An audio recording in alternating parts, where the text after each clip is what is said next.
સમગ્ર વડોદરા જાણે છે, આ સેવા સદનમાં મેવા ખાનારા ટાઉન પ્લાનિંગના અધિકારીઓ જાણે છે, આના પહેલાંના આપણા કમિશનર જે દિલીપ રાણા જતા રહ્યા એ જાણે છે કે કયા પાપે ગયા. આ જે કાશી વિશ્વનાથની બાજુની જગ્યા માટે જે આ આંદોલન થઈ રહ્યું છે, એ આંદોલન બતાવી રહ્યું છે કે ભૂતકાળમાં કોઠી કચેરીમાં લગાવવામાં આવેલી આગ, વિનોદ રાવ જ્યારે ચોથા દિવસે મ્યુનિસિપલ કમિશનર બનીને આવ્યા હતા ત્યારે કોઠી કચેરીમાં આગ કેમ લગાવવામાં આવી હતી ત્યાંથી તપાસ ચાલુ કરો.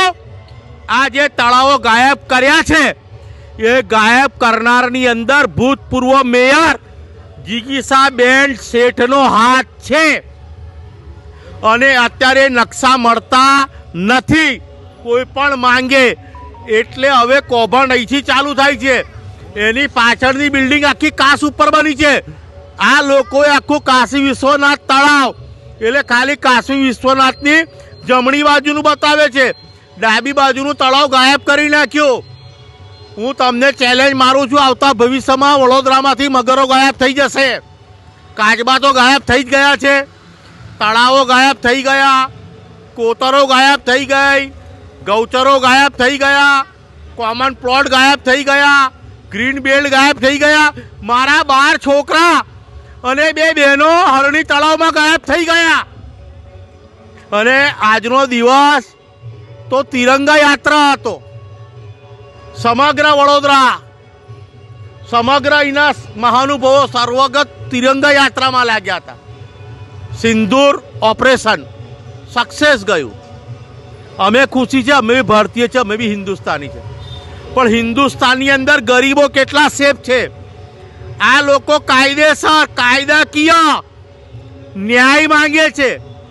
ન્યાય માંગવા માટે કમિશનર સાહેબના પગથિયા કર્યા, ટાઉન પ્લાનિંગમાં હાજાજૂજી કરી, કલેક્ટરમાં ગયા.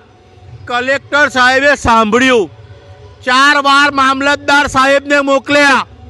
કલેક્ટર સાહેબે ઓરલી સ્પષ્ટ કીધું કે તમે પહેલાં માળી સમાજનો અવર જવરનો રસ્તો પહેલાં છૂટો મૂકો, રસ્તો કાઢો તો તમારું કામ થશે. પછી એવું કયું ગાંધીનગરથી દબાણ આવ્યું કે દિલીપભાઈ રાણાએ કામ કરાવવાનું ચાલુ કર્યું ઇલીગલ.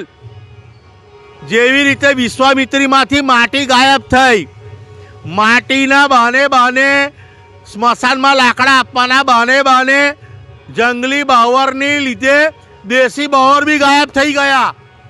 એટલે હવે ઇલેક્શનના 6 મહિના રહ્યા, 6250 કરોડ વાપરવાના છે. અને અહીંના જે કોર્પોરેટર છે એમને તો કોઈ ફરક જ નથી પડતો.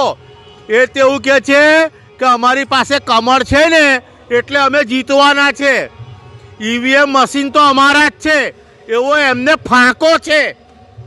એટલે હું ઘણા ટાઈમથી કહું છું કે વડોદરાના સંસ્કારી જનો, આજે આપણા સંસ્કાર જે આપણા કમજોરી બની ગયા છે અને આજે 76માંથી 69 સીટ આપી છે ને એટલે ગરીબોનું નથી સાંભળતા આ લોકો.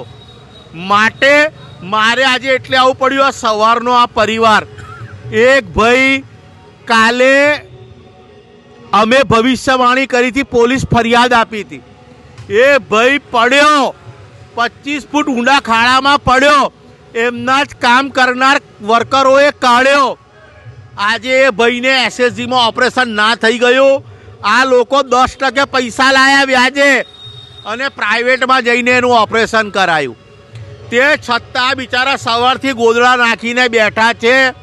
આ સુવર ચામડીઓના મેવા સદનના લોકોને, આ લોકોને સાંભળવા માટે કોઈ સમય નથી.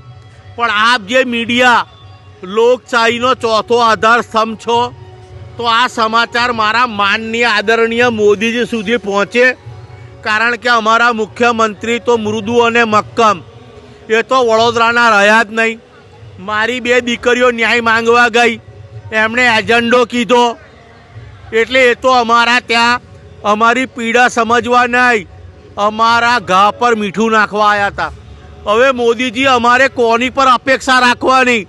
આ મારો માળી સમાજ ભલે વસ્તીમાં નાનો છે પણ ગાયકવાડને પ્રિય છે, સમગ્ર વડોદરા શહેરીજનોને પ્રિય છે. આ નાના સમાજ સામે જુઓ, આ મૂળ માતાજીને પૂંજનારો, આ રાષ્ટ્રભક્તિ કરનારો, આ લોકો ફૂલ આપે છે ને તો આપણે આપણા સ્થાનકોમાં ભગવાનના મંદિરોમાં ફૂલો ચડાવીએ. હવે જે માતાજીને ફૂલ અર્પણ કરે એને આપણે જો એના દર્દ નહીં સમજીએ તો કયા હિસાબે મા ભારતી આપણને માફ કરશે? હવે તો જાગો. આ સુવર ચામડિયા ટાઉન પ્લાનિંગવાળા કરોડો રૂપિયા ખાઈને બેઠા છે. કાસ ઉપર બિલ્ડિંગ બની રહી છે, તમે કયા હિસાબે વિશ્વામિત્રી બચાવવાની વાત કરો છો? આ લોકો આપણી કાસો ગૌચરો ખાઈ ગયા છે અને હજુ ઓળકાર બી નથી ખાતા સુવરો. હવે તો જાગો. તમને શરમ આવે છે વડોદરામાં તિરંગા યાત્રા કાઢવા માટે? વડોદરાને વફાદાર બનો તો તમે રાષ્ટ્રને વફાદાર રહેશો. પોતાની માતૃભૂમિ માટે તો પ્રથમ વફાદાર બનો.